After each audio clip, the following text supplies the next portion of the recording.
Ramogi wasudo kama oyudo ni report koro yango ni maromo jopuonjre 15,000 mag skunde primar ne ok odok e skul tok oula mapek manokelo lal mathoth kendo rocho chenro mag somo e pachoka higani kata malo 9 mar kwanno gin jopuonjre manyiri. Kaluwore kod report moyangi kod Elimu Bora Working Group riwruok kod jokanyo mamoko, nonrono ne otim e sikunde maromo 60 e kaunti 9. Jokanyo koro kwayo sirikal mondo oket maino e weche mag gundho sikunde kendo ritogi kinde duto kik masira moro amora mamuoch roch somo ne rowere. Skunde kaka Nduru Primary School mantie Kadipo Kisumu County.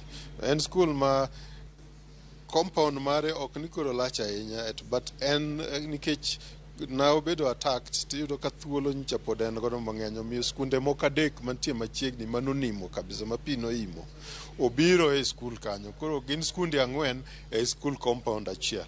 Ting'eni ji omedore to facilities gi to ok omedore. Somo en gima onego bed ni wakete ohinga ma kata en apaka machalo nade to ok goye ma kethe ma koro miyo ji ok nyal dhi mbele gi somo.